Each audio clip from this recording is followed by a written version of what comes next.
vers qui eh bien, nous voulons tendre, nous voulons ressembler. Nous avons un modèle. Un modèle eh bien, qui nous permet d'avancer jour après jour. Et de nous libérer de toutes ces chaînes, de toutes ces cordes, de toute cette nature du péché. Ce n'est pas moi qui ai eu à combattre, c'est Jésus qui a combattu à ma place. Mais j'ai à me saisir de la victoire de Jésus. J'ai à me saisir, à prendre cette victoire pour moi. Hein. Et c'est important de saisir cette victoire. Quand vous saisissez la victoire de Christ, eh bien, vous êtes en communion. Vous êtes, comme je disais, il n'y a pas d'effet placebo, il n'y a pas, c'est pas de, vous vivez il y a ceux qui vivent la religion et il y a ceux qui vivent la présence. Il y a beaucoup de gens qui sont religieux et il y a des gens, eh bien, dont la présence de Dieu n'est pas une religion, mais un vécu, une expérience, quelque chose qui fait partie de leur façon d'être, de leur façon d'agir, de leur manière eh bien, Alors ne vous inquiétez pas parce que si vous voyez, il y a beaucoup de notes, mais ce matin, c'est un message que je veux court parce que hier j'étais dans une nuit, et je dirais dans une nuit, vous savez, des fois vous avez des combats, des luttes, des choses qui vous ressortent à la surface et vous ne savez pas pourquoi. Vous êtes là, vous vous levez le matin, vous avez du mal. Des fois même, j'ai eu le sentiment que pendant cette nuit, j'ai dû faire comme Jacob, j'ai dû me battre avec l'ange de l'Éternel. Donc j'ai eu ces sentiments-là et le Seigneur me dit, ben, il faut tout. Hein. Et maintenant, tu vois, il y a des choses, je suis sûr que dans votre vie, et je suis sûr que même maintenant, il y a des choses que vous portez dans votre cœur. Et c'est des fardeaux, et c'est des douleurs, peut-être, des choses qui sont là, qui sont comme, peut-être que vous dites, j'ai pas fait le bon choix à tel moment, peut-être que j'ai fait telle erreur. Et puis, des fois, vous comprenez aussi ce qui peut irriter des personnes que vous aimez. Vous êtes là et vous êtes dans cette situation. Et là, il y a eu des personnes, hein, comme Job, lui aussi, il le dit, Job, il dit « Les terreurs m'assiègent, ma gloire est emportée comme par le vent ». Un homme qui était un homme droit, un homme qui marchait selon la parole de Dieu, mais il a eu à un moment donné eh bien, ce sentiment que tout s'écroulait. Vous savez que tout partait comme ça. Mon bonheur a passé comme un nuage. Et maintenant, mon âme s'épanche en mon sein. Les jours de la souffrance m'ont saisi. C'est des sentiments, des batailles, à des moments où tu as l'impression que tu as perdu quelque chose, que tu as tout perdu, ou que tu n'as pas été à la hauteur des attentes même de Dieu. C'est des sentiments qui s'agitent.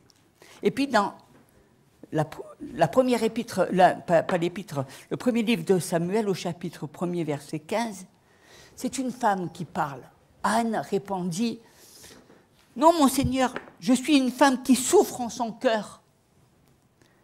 Et je n'ai bu ni vin, ni boisson enivrante, mais je répondais mon âme devant l'Éternel.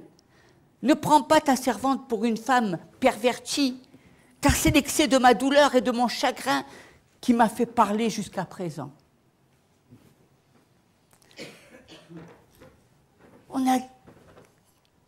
Tout ne tourne pas rond, tout n'est pas comme on le désire. Bien sûr qu'on est dans le Seigneur, on aime Dieu, et merci Seigneur, heureusement. Mais il y a des choses qui nous font mal, il y a des choses peut-être que nous aimerions voir et qu'on a l'impression que ça ne se passe pas. Anne, elle désirait avoir un enfant, et puis elle s'est retrouvée comme, eh bien, dans cette situation où elle n'était pas exaucée. Job qui a traversé des moments difficiles, hein, il s'est mis devant Dieu pour parler de toute sa souffrance. Il faut parler, il faut ouvrir notre cœur. Vous savez, ces épanchements. Être chrétien, ce n'est pas simplement dire que tout est beau, tout est merveilleux. Bien sûr que être chrétien, c'est la victoire de Jésus. C'est eh bien, le suivre, c'est que nous savons que lui a la réponse. Mais dans la vie, il y a des moments difficiles. On ne peut pas dire que si on perd son travail, c'est un moment de joie. Hein, même si on sait qu'il y a le Seigneur, il y a la tristesse qui s'installe. Hein, et si il y a des désirs, il y a des choses qu'on veut faire et qu'on ne peut pas les faire, eh bien, il y a je dirais, ce sentiment qui nous envahit, ce malaise qui est là.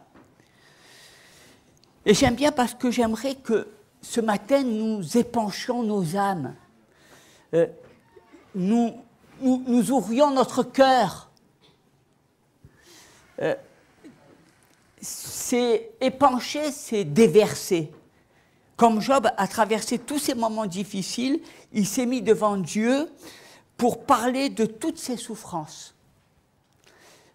Il a perdu tout ce qu'il avait, sa famille, la santé, tout. Il s'est mis devant la croix et il a ouvert son cœur. Il a épanché son âme. Seigneur, tu vois toute ma vie, tu vois ce que je ressens, tu vois, eh bien, Seigneur, toutes les bénédictions peut-être que tu m'as données.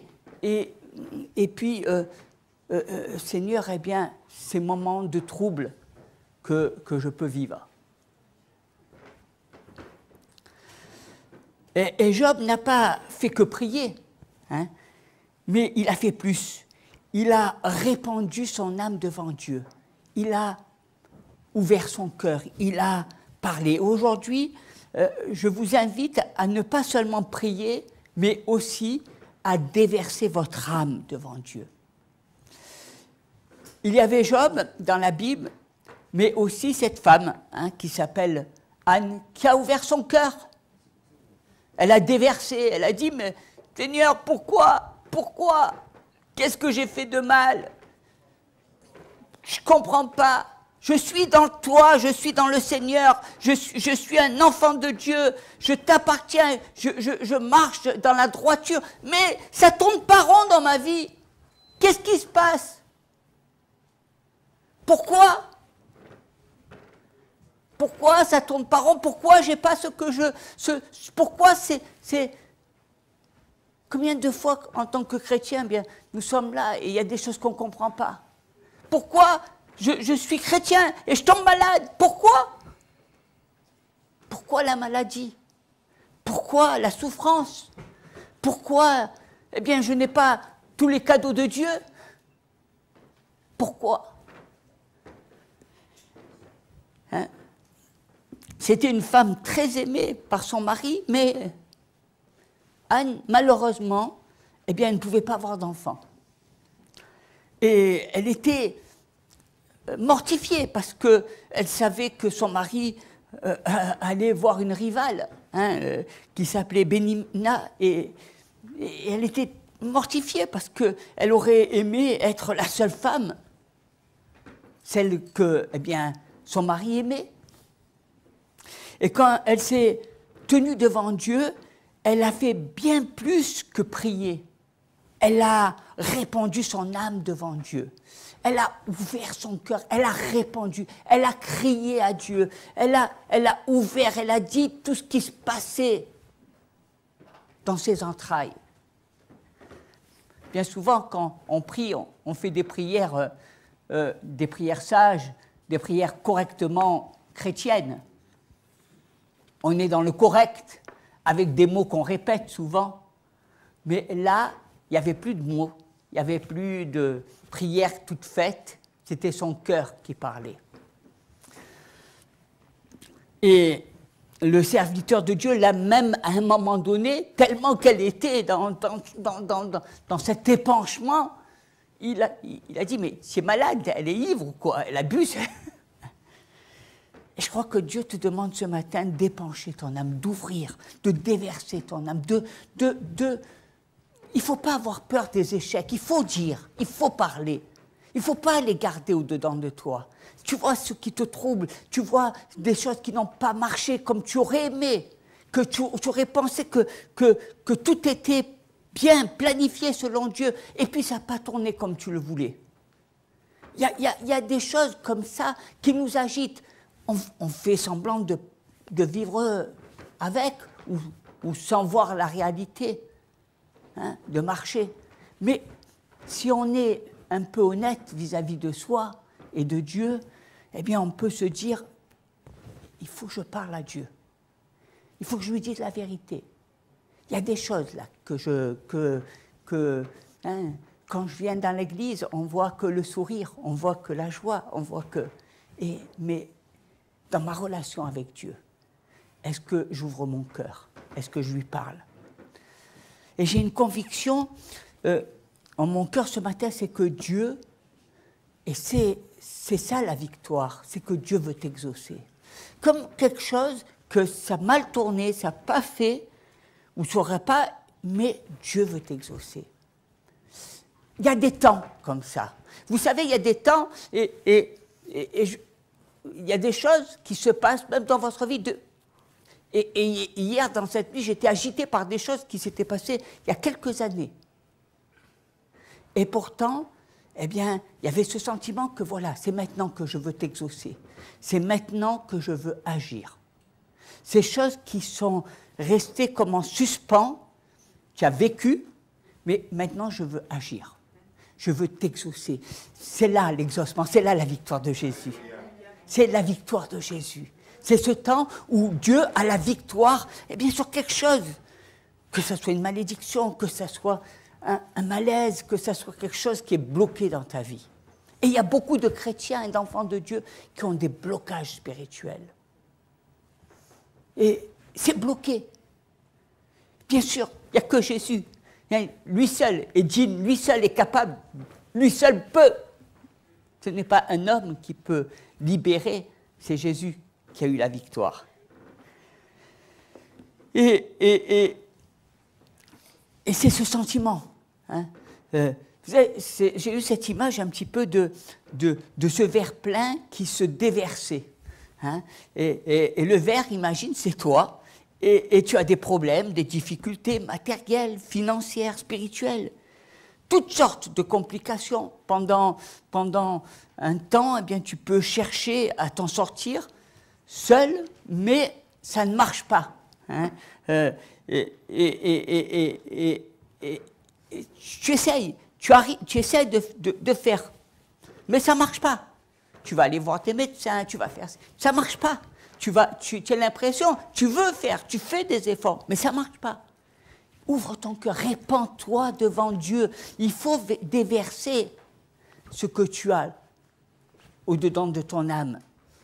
Ton esprit tape sur ton âme en lui disant, répands-toi devant Dieu, ouvre ton cœur, dis-lui, parle-lui.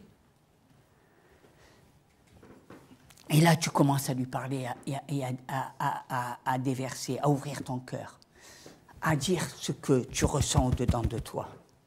Seigneur, je veux te parler. Je veux te montrer. Il y a des choses, parce que nous ne sommes pas parfaits, parce qu'on fait des erreurs. Il y a des choses, eh bien, Seigneur, tu vois. Moi, je n'ai pas la solution. Les solutions, nous ne les avons pas. C'est Jésus qui a la solution. Ce qui s'est passé il y a 5 ans, il y a 10 ans dans ta vie, tu n'as pas la solution. C'est Jésus qui a la solution. Mais sache que ces choses-là, eh bien, c'est comme des poids que tu portes. Et eh bien, Dieu, à un moment donné, il faut que tu l'ouvres. Il faut que tu lui ouvres ton cœur. Il faut que tu parles. Que tu sois devant lui. Et que tu dises les choses que tu ressens. Comme Job, il a ouvert son cœur. Il a dit, mais qu'est-ce qui se passe? Comme Anne, elle dit, mais pendant combien d'années, toute ma vie, je vais rester comme ça? Et combien de fois, nous-mêmes, en tant que chrétiens, d'une manière spirituelle, combien de fois nous crions à Dieu? Parce qu'on se dit, mais Seigneur, tu nous as promis des choses merveilleuses. Et combien, bien des fois, nous voudrions que les choses se débloquent. Qu'est-ce qui se passe, Seigneur? Pourquoi? Pourquoi, eh bien, l'Église n'est pas remplie? Pourquoi, Seigneur, il n'y a pas encore plus de gens? Pourquoi, Seigneur? Alors tu vas toujours chercher, tu vas toujours essayer de trouver des excuses, tu vas toujours chercher des plans humains. Mais je ne suis pas là pour te dire de chercher, je suis là simplement pour que tu répondes, pour que tu ouvres ton cœur à Dieu. Je ne suis pas là pour te dire j'ai la solution, je suis là pour te dire que c'est Jésus qui est la solution. Mais Dieu veut que tu ouvres ton cœur, Dieu veut te libérer. Dieu veut que, eh bien, que tout ce qui est dans ta tête comme des points d'interrogation ne reste pas des points d'interrogation. Soit, eh bien, comme des soupirs que tu apportes, que tu répands devant l'autel de Dieu. Et c'est important, répands. Et répands tout, dis tout. Dis tout. N'aie pas de point caché. Il y a des gens comme ça qui disent « Mais Seigneur, tu connais tout de moi, tu connais même les pensées que je... » Oui, mais Dieu attend une chose, c'est que ça vienne de toi. C'est que ça sorte de ta bouche. C'est que ça soit toi qui fasses, eh bien, ce pas. Bien sûr que Dieu te connaissait même quand j'étais dans le ventre de ta mère. Mais il n'en demeure pas moins, eh bien, que Dieu, eh bien, désire que tu dises tout, que tu lui parles. Tes joies, mais tes peines.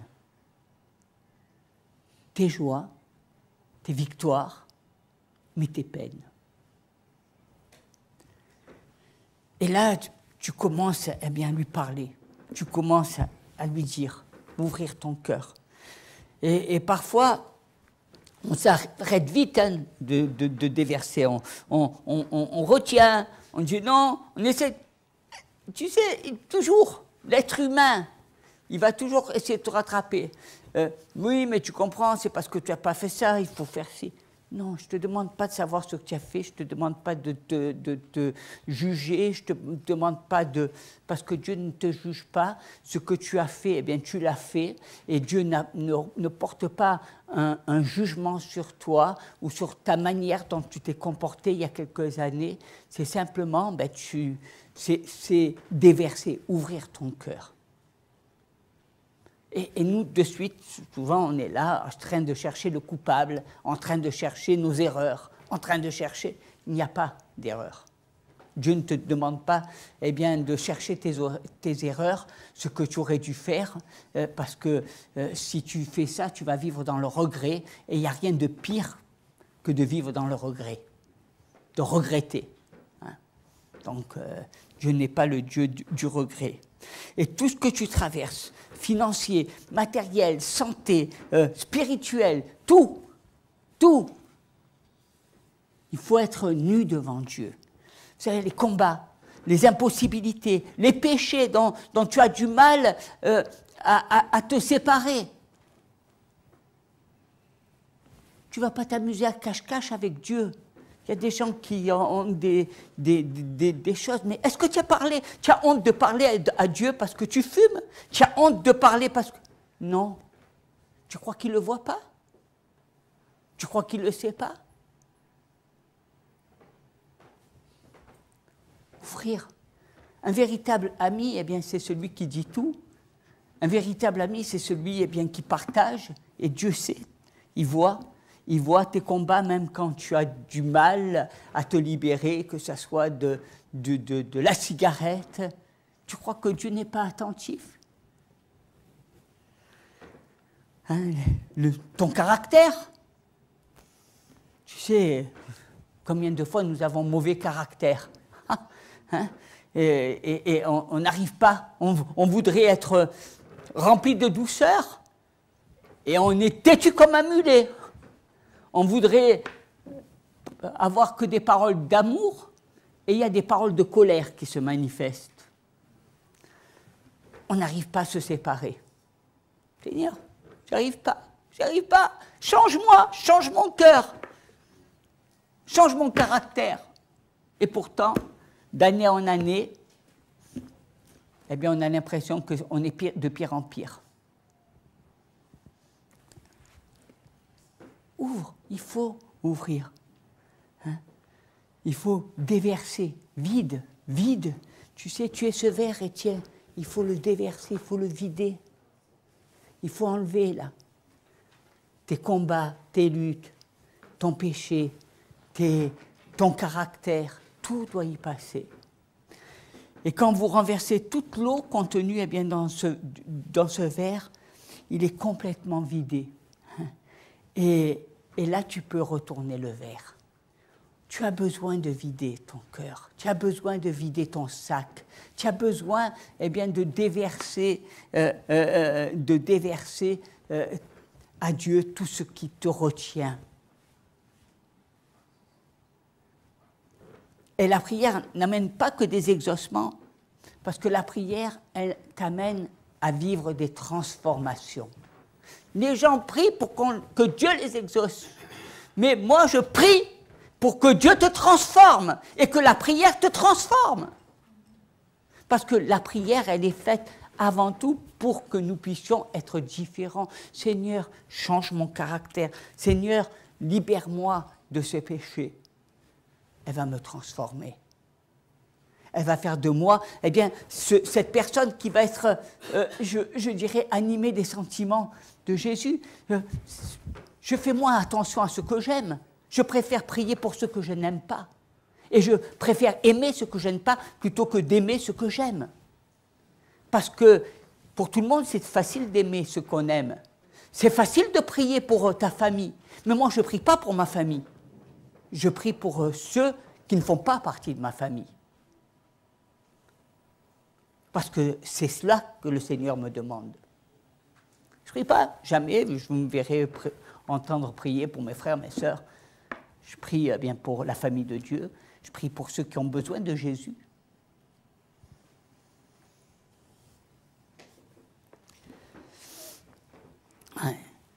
Répandre devant Dieu. Car quand Dieu vous exauce, cela vous permet d'atteindre votre destinée.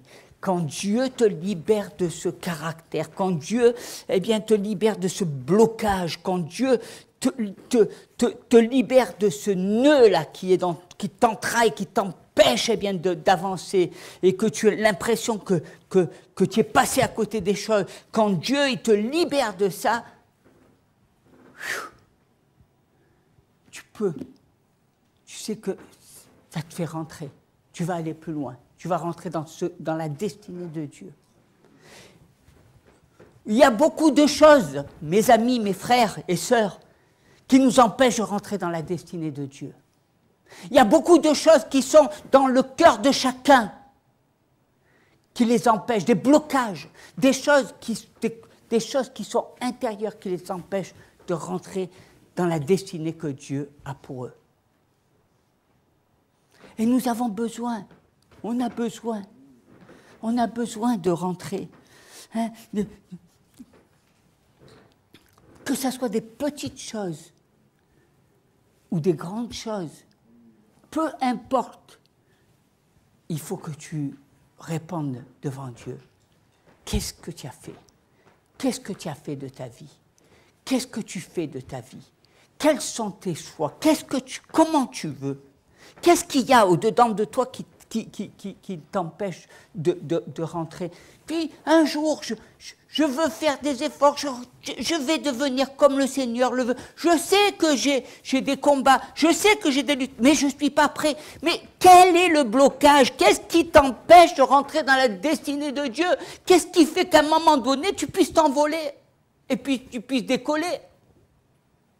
Pourquoi tu es toujours comme un aigle qui est dans un poulailler et qui se retrouve avec des poules? Alors qu'au lieu de voler, tu es là en train de faire pou, pou, pou, pou, pou, pou, pou. Qu'est-ce qui t'empêche?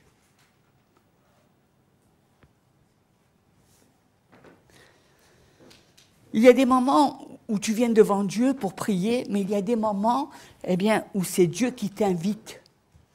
C'est Dieu qui te dit, viens.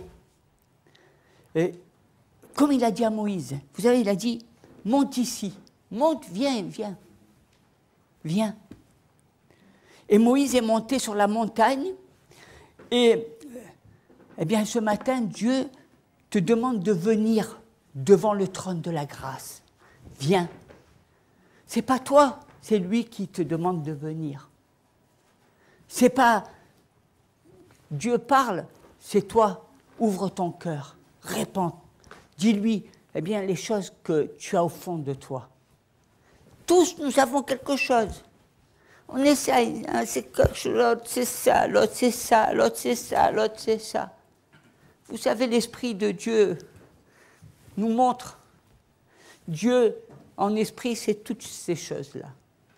Mais jusqu'à quand tu les retiens? Jusqu'à quand, eh bien, tu les gardes pour toi? Alors que Dieu, à la croix, il a la victoire. Il te permet justement de sortir de cela. Il te permet d'avoir la victoire sur ces choses-là, ce qui te tient là. Dieu te demande de venir devant pour obtenir miséricorde. Est-ce qu'on a pris, est-ce que finalement on n'est pas devenu trop fier ou trop orgueilleux pour penser qu'on n'a plus besoin de la miséricorde de Dieu? Est-ce qu'on annonce l'évangile, eh bien, l'évangile de l'abondance, de la prospérité, sans annoncer l'évangile, eh bien, où on répand notre vie devant le Seigneur et on dit, Seigneur, change mon cœur. J'ai besoin, Seigneur, que tu poses ta main sur moi pour que je sois celui que tu veux que je sois. Donne-moi, Seigneur, de ne pas faire fausse route. Donne-moi, Seigneur, de ne pas avoir, eh bien, de telles convictions qui vont peut-être m'aveugler, bien qui tu es vraiment. Et tu es un Dieu miséricordieux. Tu fais miséricorde. Trop de chrétiens sont tellement dans leur certitude qu'ils sont dans leur aveuglement. En tant que chrétiens, bien, nous devons être comme Jacques, avec le genou plié à la croix.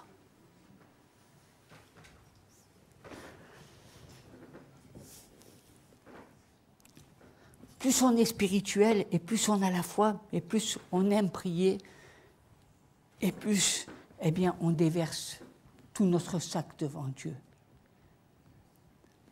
Il y a des gens qui me disent, mais moi j'aime prier, Dieu m'a donné ce ministère de la prière. Alors, si tu as donné ce ministère, ce n'est pas pour que tu pries pour les autres, c'est pour que tu pries pour toi, pour que Dieu te change, pour que tu ouvres ton cœur et que tu lui dis, Seigneur, transforme, débloque, apporte. Je vous le dis, humainement, ce n'est pas moi qui ai la solution. Hein, la solution, c'est Dieu qui a la solution de débloquer. Humainement, je comprends notre frère qui dit, comme ça, tu sais, moi, je n'ai pas de solution. Alors, je t'amène, eh bien, à la croix, parce que lui a la solution. Nous n'avons pas la solution, il est la solution. Je pourrais parler de tes malheurs pendant 20 ans, ça n'apportera rien. On va sortir les mouchoirs et on va faire quoi? Et je n'aurai pas de solution. Donc, ce n'est pas de parler de mes problèmes qui vont m'amener la solution. C'est, eh bien, de te parler à toi, mon Dieu. C'est d'amener, eh bien, mes problèmes à la croix. Parce que lorsque mes problèmes sont mis à la croix, il y a la victoire. Je sais que des fois, ça demande du temps.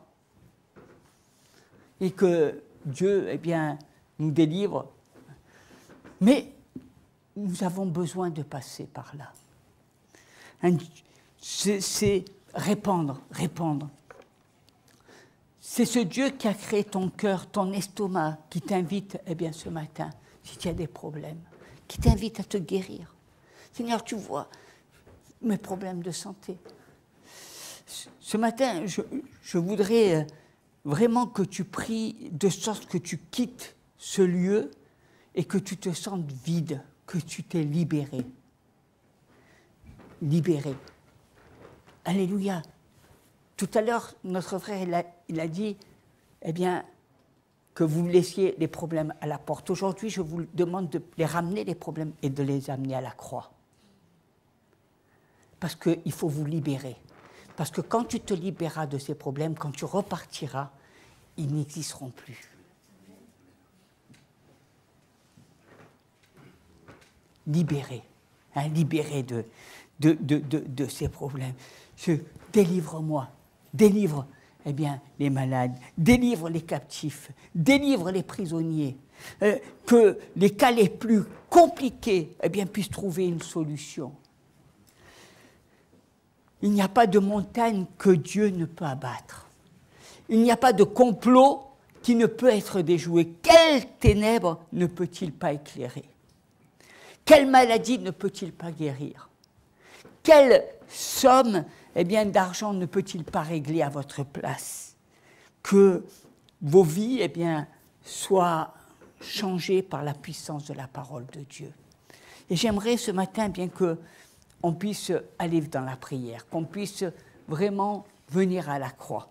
Hein, je demande à nos frères de se mettre...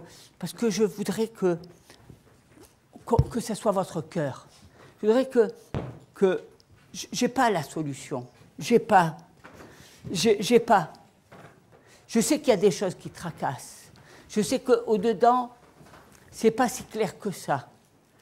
Il y a des problèmes dans vos familles, il y a des problèmes de maladie, il y a des problèmes qui vous agitent dans votre couple, il y a des problèmes dans le travail, il y a des problèmes dans votre vie personnelle parce que vous avez l'impression que vous êtes à côté de la plaque. Il y a des problèmes, des fois vous pensez blanc et vous dites noir et vous êtes en contradiction avec la parole de Dieu. Pourquoi? Il y a des choses dans votre vie, il y a des luttes, il y a des personnes qui vous ont béni et vous les avez peut-être, vous avez le sentiment de les avoir trahis ou déçus. Alors que vous avez toujours senti eh bien, qu'ils avaient un regard d'amour et protecteur. Il y a des moments où vous n'avez pas été à la hauteur des situations parce que vous pensiez à autre chose. Vous n'avez pas toujours été parfait.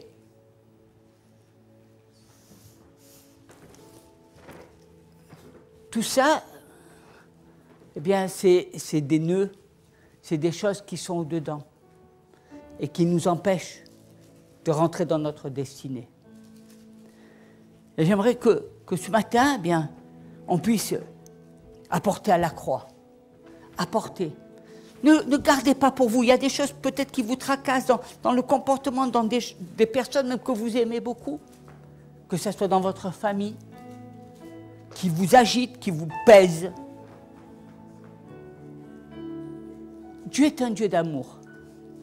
Dieu n'est pas le Dieu qui te demande toujours de faire avec. Il faut faire avec. Il faut être dans le compromis. Il ne faut pas déplaire à l'un, déplaire à l'autre. Alors on cherche. On est toujours en train de faire de la stratégie. On passe. On fait semblant. On met des cache-misères.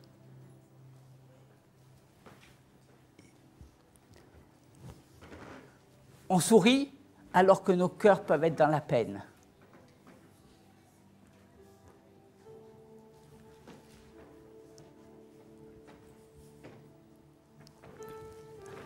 Il faut parler au Seigneur. Tu as un moment donné où Dieu t'appelle dans la tente d'assignation parce qu'il veut avoir eh bien, un tête-à-tête avec toi. Il veut te parler des choses qui te concernent. Il veut te parler de ta vie. Il veut te parler de toi, de ce que, dans ce que tu vis, eh bien, qu'est-ce que il faut régler ces choses. Régler, parler. Que Dieu exauce, qui t'apporte eh bien la solution, qui te libère des choses du passé, parce qu'il y a des choses eh bien, dans ton passé qui te tiennent encore ligoté. Tu penses, tu dis oui, je suis libéré, mais tu fais toujours appel à ta vie passée, à tes 30 glorieuses, comme on dit. À un moment donné, la libération, c'est la libération. Tu dis, je veux vivre, je veux marcher dans tes voies, mais tu sais très bien que tu n'écoutes pas Dieu. Tu viens, mais Ça t'apporte une sorte de mais tu fais qu'à ta tête. Et tu le sais. Je te promets, Seigneur, je veux. Mais tu en fais qu'à ta tête. Et tu sais que tu ne fais pas ce qui plaît à Dieu. Il faut parler. La tente d'assignation, là où il y a la présence de Dieu, ce n'est pas pour parler des autres. Quand tu vas te retrouver devant le Seigneur, au jour du jugement, eh bien, tu seras devant Dieu. Il ne va pas te parler de ton frère, de ta sœur, de ton voisin, de ce qui s'est passé, il va te parler de toi. N'attends pas le jugement de Dieu. Hein, et ce temps où tu te laves, où tu te purifies, où tu te retrouves devant la présence du Seigneur. Alléluia. O Karachanda Rabasso.